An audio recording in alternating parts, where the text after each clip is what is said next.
싸우는 심리학 제3부 자본주의와 인간 심리 3. 현대인을 지배하는 감정들 권태감 지옥이 있다면 바로 이 무한한 권태 현대 자본주의가 만연시키는 또 하나의 치명적인 감정은 권태감이다. 현대 자본주의는 사람들 사이의 관계를 사람 대 사람의 관계가 아닌 상품 대 상품의 관계로 변질시켰다. 하지만 상품과는 깊은 관계를 맺을 수가 없고 항상 제자리를 맴돌 뿐 발전적일 수가 없다. 따라서 상품화된 사람들 사이의 관계에서는 권태감을 피할 도리가 없다. 현대인은 무엇보다 대인관계에서의 권태감에 시달리게 되었는데 프롬은 이성관계를 예로 들면서 다음과 같이 설명하고 있다. 남성들과 여성들이 시장 지향성과 이미 강하게 각인되어 있는 역할들에 일치하여 파트너를 선정하게 되면 서로들 권태로워지는 건 피할 수 없는 일이다. 우리는 인간에게 일어날 수 있는 끔찍스러운 일들에 대해 선, 죄다 얘기하는 듯해도 가끔 끔찍스러운 하나의 사실에 대해선 거의 말하지 않는다. 무료함. 혼자만의 무료함이 그것이다. 더 좋지 않은 건 같이 무료해진다는 것이다. 현대 자본주의는 또한 노동에서 권태감을 느끼도록 강요한다. 원래 노동이란 인간의 자기 표현이자 개별적 인간의 육체적, 정신적 힘의 표현이다. 즉 노동은 원래 생산물이라는 목적을 위한 수단인 것만이 아니라 인간적 에너지의 의미 있는 표현으로서 그 자체가 하나의 목적이므로 노동은 즐거운 것이다. 그러나 현대 자본주의는 노동을 지겨운 고역으로 전락시킨다. 노동자는 자신이 생산한 생산물에 대해서 그리고 생산 과정에 대해서 어떠한 권리도 통제권도 없다. 단지 노동의 대가로 약간의 임금만을 받을 뿐이다. 자본주의 사회에서 민중은 노동의 주인으로서 노동을 하는 것이 아니고 사람답게 살기 위해서 노동을 하는 것도 아니다. 단지 밥그릇을 챙기기 위해서 노동한다. 그러니 노동이 권태감을 초래할 수밖에 없는 것이다. 현대 자본주의에서는 또한 삶 자체가 권태감을 강요한다. 사람은 삶의 의미를 찾을 수 있어야 삶에 집중할 수 있고 삶을 즐길 수 있다. 삶에서 아무런 의미를 찾을 수 없다면 삶이란 끝없는 권태감을 낳을 뿐이다. 개인으로 고립되어 있으며 정치적, 경제적, 지적으로 무력해진 현대인에게 삶이란 무슨 의미가 있을까? 기껏해야 돈을 많이 버는 것, 성공하고 출세해서 명망을 얻는 것, 만난 것 많이 먹고 좋은 곳 많이 구경하는 것, 좋은 물건 사서 갖고 놀거나 폼 잡는 것을 목표 삼아 살아갈 뿐이다. 하지만 그러한 것들은 삶의 의미와는 아무 상관도 없기 때문에 현대인은 권태감 속에 침잠한다. 사실 정신적인 고통의 가장 나쁜 형태 가운데 하나는 자기 자신이나 스스로의 인생을 꾸려나가는데 무엇을 해야 좋을지를 알지 못하는 권태다. 인간은 금전적인 또는 다른 보상이 없다 하더라도 무언가 의미 있는 방법으로 자신의 정력을 소비하기를 열망한다. 왜냐하면 아무것도 하지 않고 가만히 있음으로 해서 생기는 권태를 견딜 수 없기 때문이다. 사람은 생산적이고 창조적인 경험과 활동을 하고 싶은 욕구, 그리고 사회를 위해서 무엇인가 가치 있는 일을 하고 싶은 욕구를 가지고 있는 사회적 존재이다. 따라서 이런 욕구들이 좌절되면 사람은 여러 부정적인 감정들을 느끼게 되는데 그중 대표적인 것이 바로 권태감이다. 따라서 누군가가 권태감을 느낀다는 것은 그가 사회적 존재다운 삶을 살고 있지 못한다는 것을 의미한다. 권태감은 본질적으로 사회적 존재로서의 생명이 꺼져가고 있다고 느낄 때 체험하는 감정이므로 정말 견디기가 힘들다. 나는 권태를 최대의 고문 중의 하나라고 믿는다. 만일 지옥을 상상한다면 지옥이란 무한한 권태에 빠져 있는 곳임에 틀림없다. 사실 사람들은 권태를 피하려고 미친 듯이 노력하며 가지각색의 것에 달려든다. 그것은 권태를 견딜 수 없기 때문이다. 현대인은 끔찍스러운 권태감에서 벗어나기 위해 여러 가지 시도를 하게 된다. 그러한 시도의 하나가 대상을 자꾸 바꾸는 것이다. 예를 들어 현대인은 이성관계에서 권태감을 느끼기 시작하면 파트너한테 질려서라고 생각한다. 그래서 파트너를 바꾼다면 모든 게 달라질 거라고 착각하며 파트너를 교체한다. 이런 식으로 현대인은 상품을 새 것으로 교체하고 직업이나 취미를 바꾸고 심지어는 사람까지 교체한다. 권태감에서 벗어나기 위한 두 번째 시도는 말초적 쾌락에 빠지는 것이다. 현대인은 권태로운 하루의 일과 혹은 일주일의 일과가 끝나면 미친 듯이 음주 가무를 하고 성적 쾌락에 빠지고 시간 때우기 좋은 영화나 연예 프로그램을 보고 스릴 넘치는 운동을 하면서 권태감으로부터 도피하려 한다. 권태를 얼버무리기 위해서 강렬한 자극, 스릴, 섹스, 서스펜스를 구한다. 권태로부터의 도피야말로 현대인의 주요한 목적이다. 권태감에서 벗어나기 위한 최후의 극단적 시도는 자살이다. 프롬은 소외된 생활 방식에서 빚어지는 권태와 생활의 단조로움이 또 하나의 자살 요인을 이룬다고 지적했는데, 실제로 자본주의 나라들에는 권태로움을 못 이겨 자살하는 재벌 2세들도 간혹 있고, 한국에서도 거액의 자산을 소유한 이가 노숙자가 되어 세간의 화제가 된 적이 있다. 거대한 부가 제공해주는 물질적인 혜택뿐 아니라 사회적인 권력과 지위까지 소유한 이들은 권태로움을 못 이겨 자살을 하는 장면을 볼 때면 돈으로는 절대 해결할 수 없는 인간 존재의 위기를 다시 한번 생각하게 된다. 권태는 본질적으로 생산력의 마비 상태 그리고 무력감의 경험과 관련이 있다. 따라서 권태감은 비생산적이고 무력한 상태를 그대로 두고서는 절대로 극복할 수가 없다. 오직 무력감을 떨쳐내고 생산적인 활동, 특히 정신적으로 생산적인 일을 해야만 극복할 수 있다. 구체적으로 말하면 건강한 대인관계를 회복하고 이웃들과의 연대를 이룩하며 건강한 공동체에 소속되어 세상을 더 아름답게 만드는 활동을 하는 데서 삶의 의미를 찾아야만 권태를 극복할 수 있다. 본질적으로 생산적인 일이란 단순히 무엇인가를 만들어내는 것이 아니라 사회에 기여하는 일을 의미한다.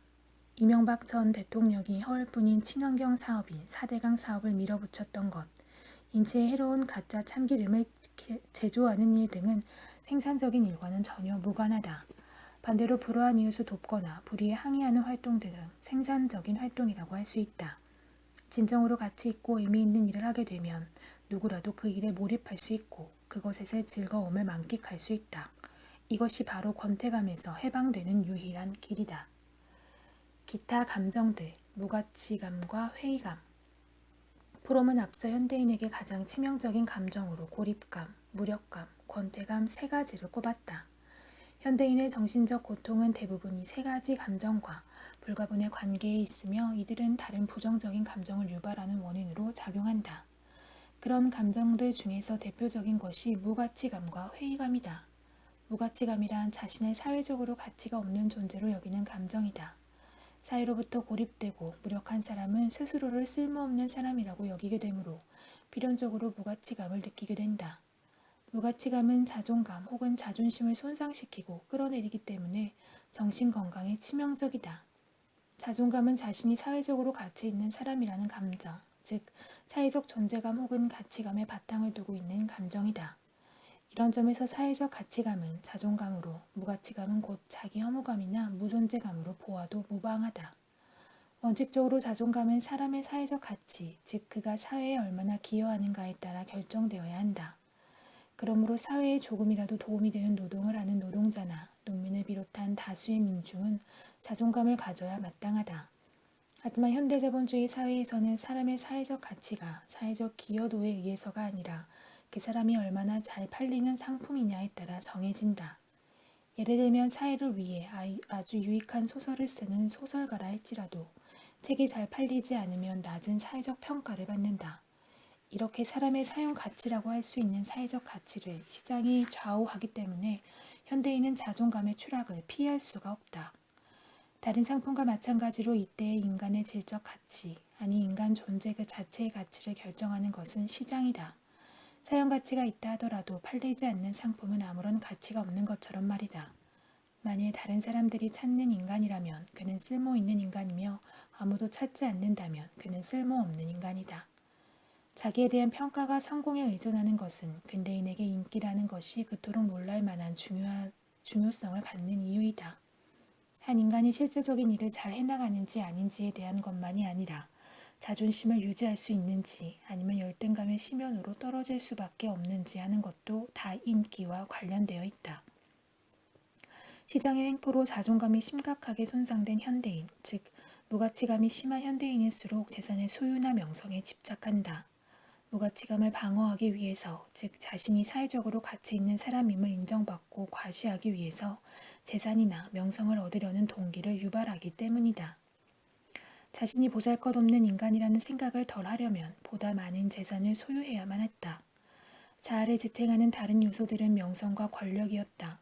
그것들의 일부는 재산의 소유에서 생겨나고 때로는 경쟁을 이겨냄으로써 직접 생겨나기도 했다. 다른 사람들로부터 받는 존경이나 그들을 지배하는 힘은 재산에 의한 도움에 더하여 불안정한 개인적 자아를 지탱했다. 대다수의 현대인이 자존감의 상실을 부, 명성, 권력 등을 추구함으로써 만회하려 하지만 실상 그런 것들은 자존감과는 아무런 상관이 없다. 자존감은 오직 자신이 사회적으로 가치 있는 일을 할 때에만 생겨날 수 있는 것이기 때문이다. 그렇기 때문에 부, 명성, 권력 등을 쫓으며 쫓을수록 자존감은 오히려 더 추락한다. 그리하여 마침내 현대인은 자기의 내면이 텅 비어 있다는 자기 허무감에 사로잡히게 된다. 이것을 프롬은 헨리 입센의 희곡에 나오는 인물 페르귄트의 예를 들어 다음과 같이 설명했다. 작품 페르귄트에 등장하는 주인공 페르귄트는 물질적인 이익만 추구하는 사람으로 그는 끝내 자기 자신을 상실해버리고 알맹이는 없이 껍질만 겹겹이 쌓인 양파 같은 존재라는 사실을 알게 된 인간으로 묘사되어 있다. 입센은 페르귄트가 이 같은 사실을 발견했을 때 그는 허무라고 하는 쇠로 만든 국자 속에 던져지기보다는 차라리 지옥에 떨어지기를 원할 정도의 인간적인 파국에 직면한다는 것을 묘사함으로써 허무라는 것이 얼마나 끔찍스러운 것인가를 나타냈다. 한편 현대인은 지독한 회의감으로 고통을 겪고 있다. 현대인은 홀로 고립되어 있어서 극히 무력하며 비판적 사고 능력이 마비되어 지적인 무력감에도 젖어 있다. 그 결과 세계란 무엇인지 또 인생은 무엇이고 어떻게 살아야 잘 사는 것인지에 대한 해답을 찾지 못한 채 끝없이 방황한다. 자신의 모든 열정, 나아가 한 생을 다 바쳐서 헌신할 만한 가치 있는 일도 인생의 목적도 없는 것이다. 그러나 사람이 사람인 이상 그에게는 해답이 필요하다.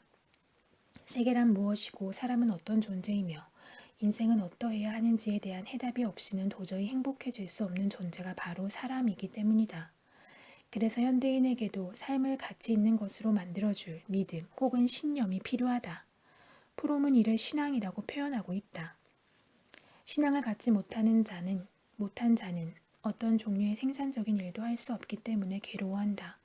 또한 그는 의심이 많아 누구와도 친밀해지지 못하거나 우울증을 일으키거나 장기적인 계획을 세우지 못한다. 신념이 없는 사람의 삶이란 그저 하루하루를 버티면서 죽음으로 다가가는 목적 없는 삶이고 어두운 밤에 미로 속을 걷는 것만 같은 불안하고 혼돈스러운 삶이다.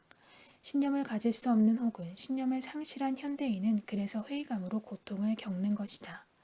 회의감은 첨단 과학기술의 세기인 21세기를 살아가는 현대인이 왜 아직도 미신에 빠지고 광신도가 되며 파시즘적 교리에 투항하는지를 설명해준다. 그러나 사이비 신념이나 신앙으로는 결코 회의감을 잠재울 수 없다. 사이비 종교일수록 자기가 소속되어 있는 종교적 단체야말로 인류 중에서 신에게 선택받은 사람들의 단체라고 생각하며 열렬한 광적인 신념을 가지고 그칠 줄 모르는 회의를 수없이 침묵시켜야만 하는 것이기 때문이다. 회의감을 극복하게 해주는 유일한 해결책은 세계와 사람에 대한 과학적인 이해에 기초하는 올바른 신념을 가지는 것뿐이다. 물론 이런저런 이유로 인해 지금 자신이 가지고 있는 신념이 틀렸을 수도 있다. 그러나 그걸 알게 되었을 때 그것을 인정할 용기만 있다면 그런 신념이라도 있는 것이 아예 신념이 없는 것보다는 훨씬 낫다. 전자는 점차 옳은 신념으로 접근할 수 있게 해주지만 후자는 영원히 신념을 가질 수 없게 만들 것이기 때문이다. 합리적 비전의 잉태로부터 이론의 형성에 이르는 모든 단계에서 신앙이 필요하다. 적어도 그 타당성에 대해 일반적 동의에 도달할 때까지는 추구해야 할 합리적이고 타당한 목표로서의 비전에 대한 신앙, 적당하고 그럴듯한 주장에 대한 신앙, 궁극적 이론에 대한 신앙이 필요하다.